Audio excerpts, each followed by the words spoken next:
La muhimu safari tunataka tumfunge Yanga na kubeba ubingwa. Swala la washabiki hilo hata wawepo wasiwepo, hiyo si hatujaizingatia kabisa. Na ukumbuke kwamba safari ndio maana kwamba tumekuja kivingine. Huyo baya ubwela umekuja kwa tofauti, watu hawaamini kinachoendelea na wanakokiona. Haijawahi kutokea hata siku moja Simba press kama ile pale asiwepo. Umeona? Na mbaya zaidi ni kwamba wana Simba wao wanasubiriwa waambiwe na Simba, jamani kesho kuna nini? Kuna mechi. Mbona Ragije? Wanaambia bwana hawapo wameenda kusoma. Si ndio wabovu kila siku wanasema. Ndio wao na Yanga walilalamika kwamba marefari wa nchini wabovu. Si ndio wao walisema? Wanasema kwamba wao ndio walilalamika sasa marefari wa nchini na wakasema Kidau ajiuzuru maana anapanga nini? Waamuzi yeye. Sasa wamesema sasa tunakuletea waamuzi kutoka nje ya nchi. Sasa ubao TFF kwa wapi? Ndio maana nakwambia hivi, Yanga ni timu ya kulalamika. Na ulalamikiji wao unakuwa hauna mantiki. Wao ndio wanalalamika kwamba Kidau anapanga marefari kwa maslahi yake yeye. Na Kidau ni Simba. Sasa watu wamesemeje hivi basi tuwaache wa kibongo tulete basi kutoka Egypt. Bado linongwa. Kwa hiyo bwana kesho bwana tuseme yote juu ya yote. Mwenye quality kubwa kesho atashinda. Na kesho mpira utachezeshwa kwa haki. Mpira utachezeshwa kwa haki na wana Simba wote wameridhika. Hata kama Yanga akichukua ubingwa kwa mara ya 5 hakuna mtu atakayelalamika. Ile marefari wasio wa nchi hii. Sema leo. Yaani isiwe wasio wa nchi. Mara ya 4. Itakuwa ni mara ya 4. Na kufungwa sitakuwa mara ya 5 sasa. Kama tutafungwa si ndivyo? Ni mwema sana. Tunamshukuru Mungu sana kufika siku ya leo. Ndio. Bana siku imekuwa ya moto kweli kweli. Kuelekea tarehe 25 Kariakoo Derby. Wekundu Msimbazi Simba hawajajitokeza kwenye mkutano na wanahabari, jambo ambalo limezua maswali kwa wadau wa mpira wengi akiamini ya kwamba inawezekana pia siku ya kesho wasipeleke timu uwanjani. Hili limekaaje na maoni yako kama mwana Simba kindakindaki mchungaji lipoje? Bana mpaka sasa hivi sintofahamu. Lakini sisi tunachojua kwamba Simba kesho anaingiza timu. Na ataingiza timu saa 9. Ndio kitu ambacho mimi nakifahamu.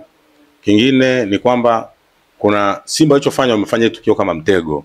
Wamekuja kivingine kwa sababu hii derby inabidi uende tofauti na derby zingine. Hii derby ni derby ya kwenda kuamua bingwa. Bingwa na unacheza na mtani wako. Historia inaenda kujiandika.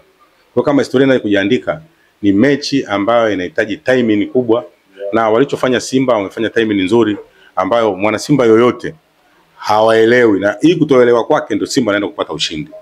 Maana yake nini? Kwenye press hawakuonekana. Unaona bana? Lakini kesho wanaingiza timu afu Simba anaenda kushinda. Shangwe lake litakuwa sio la kitoto. Shangwe lako litakuwa sio la kitoto. Yaani watu hawajapata mawasiliano na ubingwa ya kwamba Simba atacheza. Simba anaingiza timu. Simba akiingiza timu maana yake itashangaza mpaka Yanga wenyewe. Yaani hiyo ni moja ya kuacha Yanga mdomo wazi. Kwa hiyo kitendo cha Simba leo kutokuepo ule yote ni mitego ile. Ni mbinu za kivita. Lakini inawezekana ikawa kweli kwamba Wekundu Msimbazi Simba kimya chao kinamaanisha kile ambacho walichokiandika kwenye barua yao kuelekea mchezo wa Juni 15 ya kwamba mchezo huu yani kugairishwa kwa mchezo Simba haitoshiriki mchezo mwingine wote tofauti na ule. Yaani hapo kilichotokea ni kwamba watu wamekariri ile barua. Ile barua kisheria na mchezo ule ulibidi uchezwe lakini bodi ya ligi walifanya makosa makubwa sana. Ndio yale nikawaeleza kwamba hivi sisi haitulazimishi Yanga anavyofanya na sisi tufanye. Ni vitu vile tofauti. Yanga na Simba ni vitu vile tofauti. Falsafa za Yanga na za Simba tofauti. Yanga hata kiuwezo, Yanga na Simba ni vitu vile tofauti. Kwa hiyo hatuwezi sisi tukaingia katika mtego wao kusema hatuchezi na sisi tukasema hatuchezi. Hapo kwenye uwezo sasa. Tuambie kwanza Yanga na Simba ni vitu viwili tofauti hadi kwenye uwezo. Uwezo wa Simba upoje, uwezo wa mtani wako upoje? Simba kwenye ranking ya 5, Yanga ya 10 na. Kwa hiyo kwenye 10 bora yupo. Kwa ni mbingu na ardhi.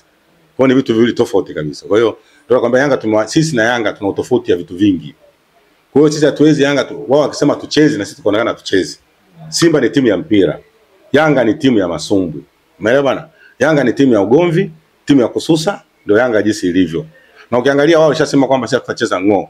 Na kwa sababu ya historia yao inajulikana, watu wakasema tupeleke mbele siku, tucheze mpira, Simba watakubali kwa sababu Simba ni wastaarabu, ndio ikawekwa tarehe 25. Lakini Yanga ina matatizo mengi. Yanga mtu mpaka anafikia watu anasema sisi tuko razi tushushe daraja, yani uko razi. Na nakwambia na hakuna mtu yote ambaye ataanza kuchukua pointi hata moja. Unajua maana yake nini? Yanga wao falsafa zao ni tofauti na Simba. Simba ilitengenezwa kwa ajili ya mpira, Yanga ilitengenezwa kwa ajili ya propaganda. Ndio hiyo shida tunapokuja. Kwa hiyo kwa compare watu wawili kuna utofauti. Ndio maana unashangaa Hata wao wanashangaa, hey, Simba chezo kesho anacheza. Wanashangaa kwa sababu wao wanategemea tutakuwa na akili kama ya kwao. Tususie afu apewe ubingwa kwa urahisi. Hiyo haipo. Simba lazima tupeleke timu kesho. Na kesho mpaka saa 8 hajapeleka timu, mimi nitaenda kuchukua timu. Mchungaji sasa. Mimi nitaenda kuchukua timu, icheze, Simba awe bingwa. Tumemaliza kazi. Wezekani mimi nikaenda nikafanya maombi yangu kule afu yaende bure. Hii mara ya pili. Napoteza na gharama, naingia gharama hiyo. Kwa sababu na kodi watu kwa ajili ya maombi. Na wapeleka kule tunaomba. Siku ya kwanza Simba ikwenda. Hii ya pili Simba isiende tena. Yeye ikubaliki. Nitaifuata hata Bunju. Ikacheze tujue moja tu tumalize. Mchungaji, sasa tunaelekea kwenye mchezo. Aliyakuwa mashabiki hasa hapa tunazungumzia Simba wako kwenye sintofahamu kuhusiana na timu kwenda uwanjani siku ya tarehe 25. Kwa upande wako unadhani endapo kesho Wekundu wa Msimbazi Simba wataamua kuingia uwanjani na hali mashabiki ni wachache ambao aidha wamehamasika kukata tiketi kwa ajili ya mchezo, huoni hili linaweza likawagharimu wachezaji kwa namna moja ama nyingine?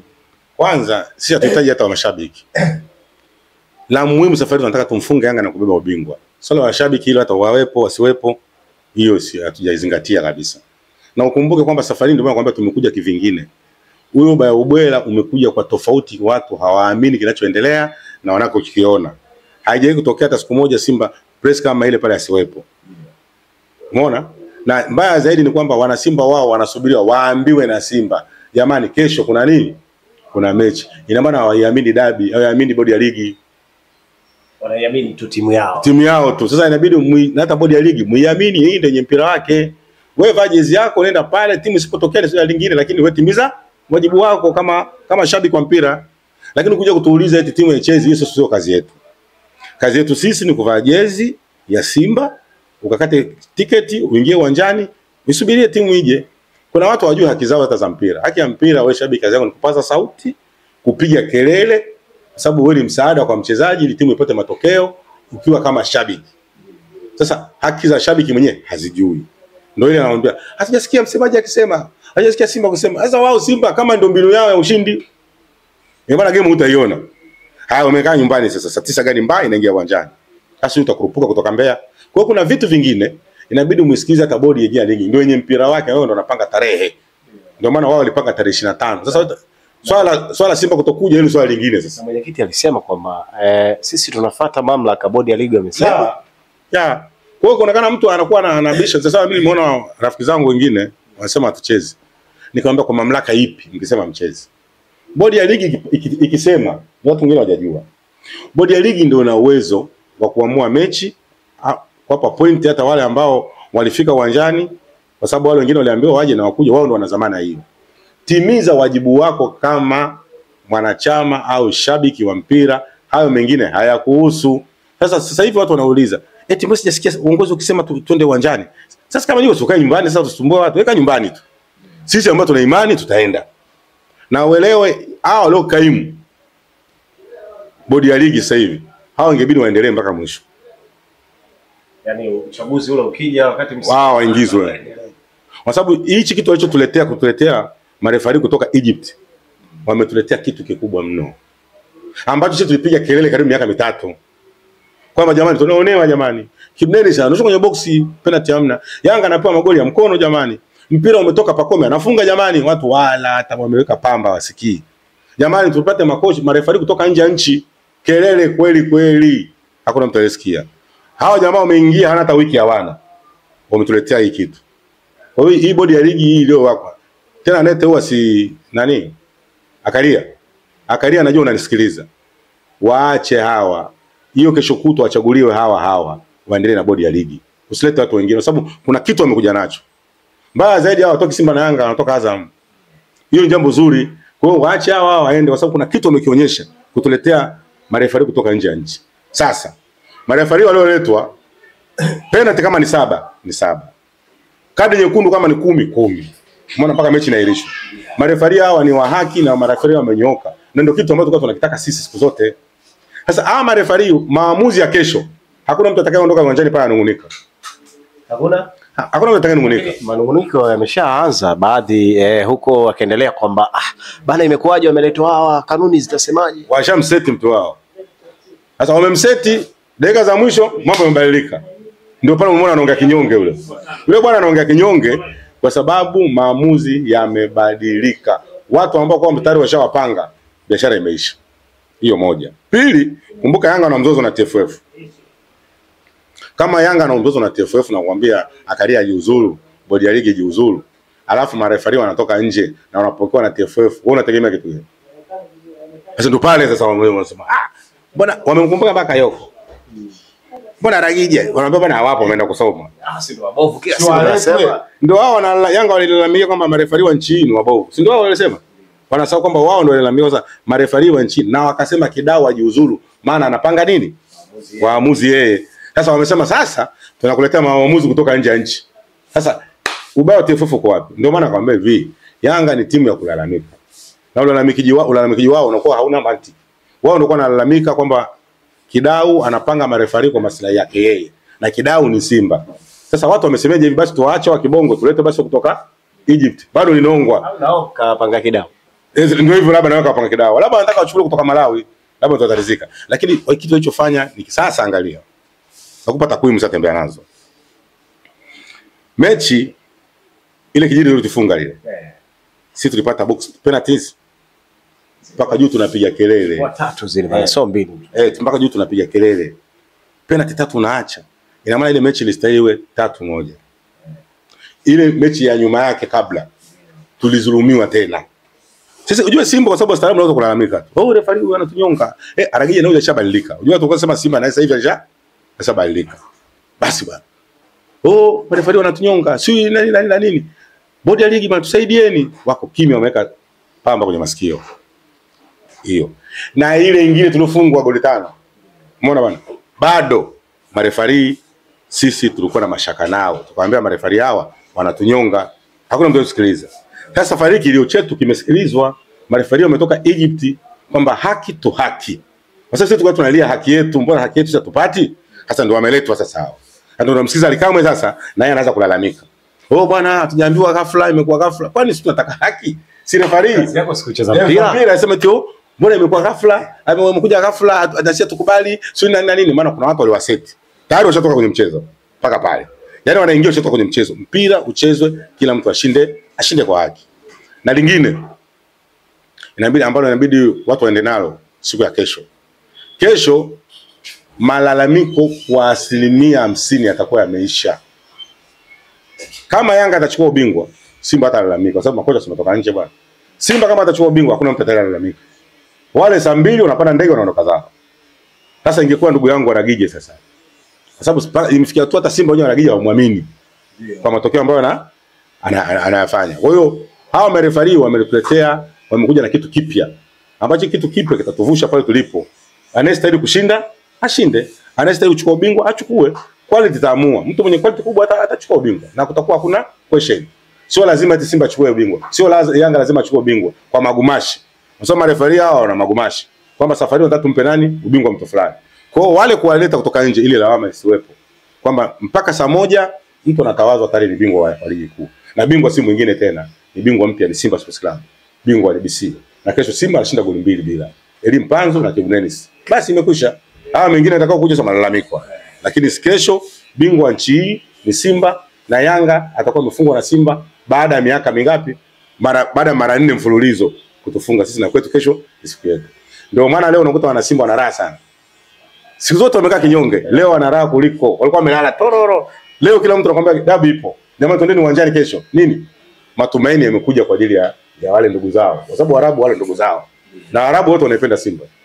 Na hivi Yanga wamegombana na kina Karia. Kesho shughuli wanayo mbona? Hata wafunge la mbali. Mwarabu anakuambia hiyo kwa usahihi. Ngaji sitaki tuendelee sana bana. Ukishamaliza bana. Nakwambia, mimi wanasema kutoka lini ujue. Kwanza Waarabu wote wanaipenda Simba. Kwanza unaelewa hiyo. Hivi kama kesho kwanza huyu Mwarabu alichezesha mechi yetu kashinda. Unaikumbuka? Fungwa bana. Tunaweka wazi ama cha kusema Simba alifungwa. Tuseme kwa tunaficha bwana. Simba alifungwa. Ile mechi tufungwa.